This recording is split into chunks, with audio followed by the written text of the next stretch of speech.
What was the last movie you watched, or the last song you played, or the last purchase you did online? Was it your own choice, or it was influenced by the recommendation by some AI systems? The truth is that many of our day-to-day activities are nudged, influenced, or recommended by recommendation systems. Today, we talk about one such recommendation system called collaborative filtering. This is like a chef who makes cuisines which we even haven't heard of it, and still we are tempted to have a taste of it. I am Dr. C.B. Abraham. Welcome to the channel Truly AI, where we make artificial intelligence simple, straightforward, real, and relatable. Let us have some movie time. Let us switch on OTT platform and look for the movies. Before that, I could be able to see that there are some movies recommended for me. Since I have watched the movie Jab We Met last time, it recommends on top the movie as Anyone But You. Is it a magic? It is not. Millions of people who watched Jab We Met and liked that movie also watched and liked the movie Anyone But You. Since I have watched Jab We Met based on the preferences and choices of people like me, the OTT platform recommends the movie Anyone But You to me as well. It is just like a chef who is watching what is going on in the dining room and seeing that majority of the people who have taken biryani also ordered raita along with that. Picture me as a chef in this restaurant. Now 3 guests come. They occupy the chairs. I ask for them what they would like to have. These 2 people discuss among themselves and order roti and paneer tikka. The third person is undecisive. He is not sure about what to eat. In order not to have this confusion, I suggest, since these 2 people are having roti and paneer tikka, why don't you have the same thing? He agreed. Because 3 people, 3 guests, 3 friends, they have similar choices, similar taste. Therefore, we offer or recommend the same item. That is called user-based filtering. User-based filtering recommends items to a user based on the liking of the users having similar taste and likings. Suppose we have another guest coming and he is not sure about what to eat, but he knows that he wants to have the masala dosha. Then I suggest sambar or chutney. Why? Because along with dosha, usually sambar or chutney goes. Along with certain items, some items have more affinity towards that. And this is called item-based filtering. Therefore, item-based filtering recommends certain items to the user based on similar taste shown to items of similar nature. This type of recommendation is said to be item-based filtering. Therefore, collaborative filtering has 2 different types: item-based filtering and user-based filtering. In the case of user-based filtering, something is recommended to the user based on the users having same taste and liking.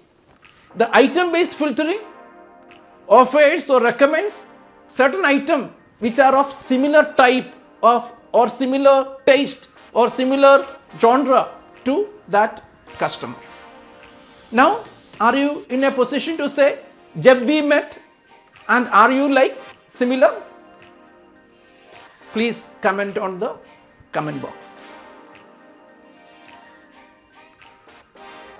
This is the movie time. This is the play time. Here we have 4 movies, in fact 5 movies: Jawan, Stree 2, 2 Hindi movies, Manjumal Boys, 1 movie, Malayalam movie, Dune 2 and Oppenheimer, 2 English movies. And these movies are identified by just 2 features, action and the drama. Some numerical values corresponding to these features in terms of the rating is provided. Now we use these features, action along the x-axis and the drama along the y-axis in a 2-dimensional graph. Let us plot these points, action and drama with respect to these movies on this graph. Let us look at the first one, that is nothing but the Jawan 8-7. Therefore, we could be able to have the representation of A here. Then we look at the second movie, 3-4-6, 4-6. This is the representation of B. Then movie C, Manjumal Boys 5-9, 5-9. This is movie C.